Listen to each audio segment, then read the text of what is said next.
Hello student, welcome to our channel. मैं हूं फैजुल्ला खतीब और आज हम लोग देखने वाले हैं कि यूजीसी नेट के फर्स्ट पेपर में 80 प्लस मार्क हम लोग किस तरह से ग्रैप्स कर सकते हैं, किस तरह से अचीव कर सकते हैं। ठीक है, आप लोग को पता है कि हर साल यूजीसी नेट के लिए लाखों बच्चे जो है फॉर्म भरते हैं, लेकिन सब क्वालिफाई नहीं कर पाते।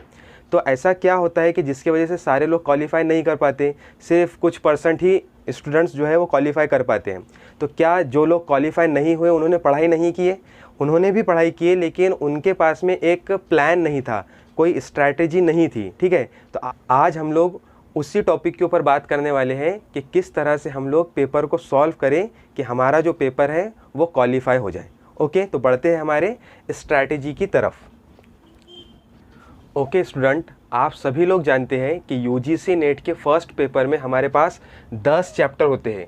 उनके नाम कुछ इस तरह से है: teaching aptitude, research aptitude, reading comprehension, communication, information and communication technology, people and environment, higher education system, then reasoning mathematical, logical reasoning, then last है डाटा इंटरप्रिटेशन। ठीक है, तो इसको हम लोग ने 2 पार्ट के अंदर डिवाइड किए हैं, जो कि इस तरह से है। एक है हमारे पास थ्योरेटिकल पार्ट और दूसरा है हमारे पास मैथमेटिकल पार्ट।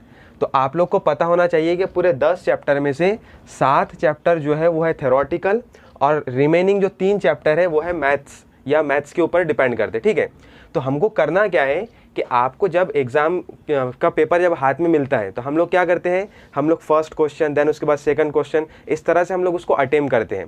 तो आपको सबसे पहले करना क्या है, आपको ये आइडेंटिफाई करना है कि इसमें से मैथमेटिकल पोर्शन कौन सा है और थ्योरेटिकल क्वेश्चन कहाँ पर है। ठीक है, तो हम लोग क्या करेंगे कि स्टार्टिंग में मैथमेटिकल वाला जो पोर्शन रहेगा उसको हम लोग हाथ भी नहीं लगाएंगे। ठीक है, जो हमारे पास में थ्योरेटिकल पार्ट है उसके ऊपर हम लोग फोकस करेंगे, क्योंकि अगर हमने पहले मैथमेटिकल को सॉल्व करना स्टार्ट किया तो हमारा बहुत सारा टाइम इसको ये वाला पोर्शन कंज्यूम कर लेगा। ठीक है, तो हमको क्या करना है, पहले ये मैथमेटिकल वाले पोर्शन को साइड में रख के ये थ्योरेटिकल पोर्शन के ऊपर हमको ज़्यादा फोकस करना है।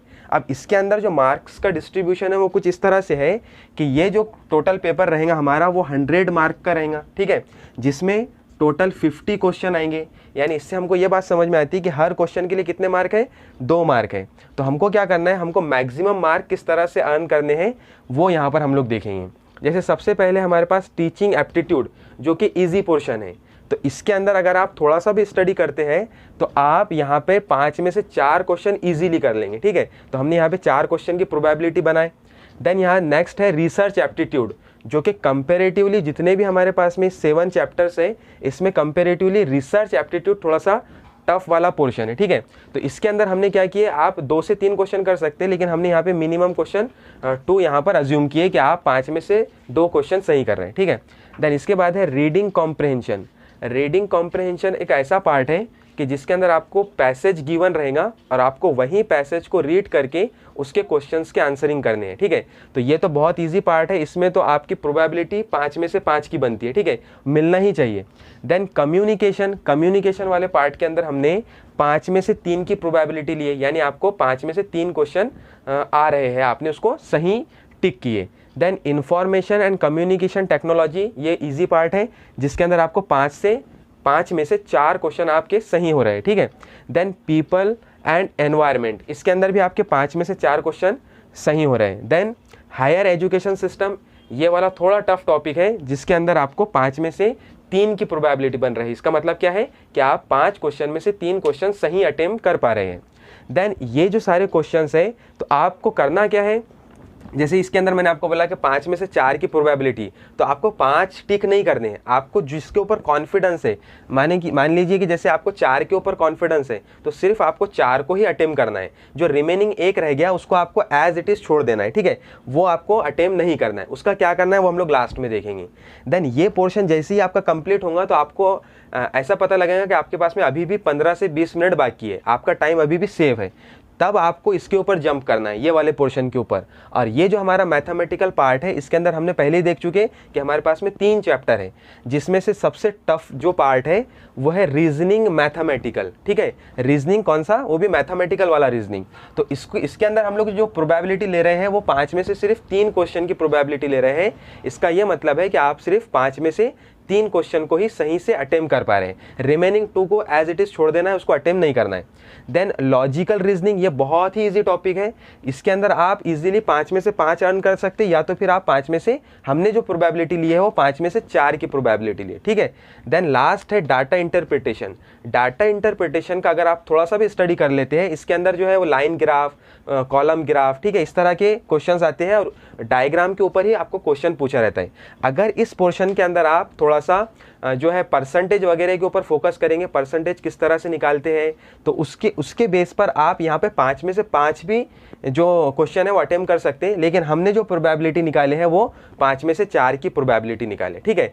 तो इस तरह से अगर आप देखेंगे तो आपने कितने क्वेश्चन यहाँ पे अटेम्प्ट किए हैं जो कि राइट है, वो आपने कुल 36 क्वेश्चन आपके राइट हो चुके। अब क्या करना है, अब रिमेनिंग हमारे पास कितने, हमारे पास 14 क्वेश्चन है। अब ये 14 क्वेश्चन को आप क्या करेंगे, अगर लास्ट में मतलब निगेटिव मार्किंग तो है नहीं, तो आप करेंगे क्या, आप यहाँ पर जो है वो तुक्के लगा देंगे, ठीक है। तो आपको तुक्के नहीं लगाना है, आपको करना क्या है कि ये जो 14 क्वेश्चन है, तो हमको पता है कि हर क्वेश्चन की जो प्रोबेबिलिटी बनती है, मतलब 4 ऑप्शन रहते हैं ना, A B C D, तो हर क्वेश्चन की जो प्रोबेबिलिटी रहेंगी वो 25% की प्रोबेबिलिटी रहेंगी। तो हमको करना क्या है कि ये जो रिमेनिंग 14 क्वेश्चंस हैं, इसको आपको सिर्फ एक ही ऑप्शन सेलेक्ट करना है। यानी मान लीजिए कि जैसे पूरे 14 के लिए आपने एक A को टिक किए या पूरे 14 के लिए B को टिक किए, ठीक है। तो मेरा ऐसा सजेशन है कि आप B और C में से किसी एक को टिक कीजिए। अगर आप सारे B लगाते हैं तो यहाँ पर भी आपके नियर अबाउट 4 क्वेश्चन सही होने की प्रोबेबिलिटी बनती है, ठीक है। यानी आप 36 और यहाँ से 4, अगर हम यहाँ पे प्रोबेबिलिटी देखते हैं तो 36 और 4 यानी टोटल हमारे 40 क्वेश्चन यहाँ पे राइट होने की प्रोबेबिलिटी बनती है। 40 क्वेश्चन यानी कि नियर अबाउट 80 मार्क आपको मिल रहे हैं, ठीक है। अगर लक ने आपका साथ दिया तो आप 80 को भी क्रॉस कर सकते हैं, ठीक है। तो इस तरह की प्लानिंग आपको करना है, आपको टाइम को सेव करना है। आपको पहले ये पोर्शन नहीं करना है मैथमेटिकल वाला, आपको पहले थ्योरेटिकल पार्ट के ऊपर ध्यान देना है, ठीक है।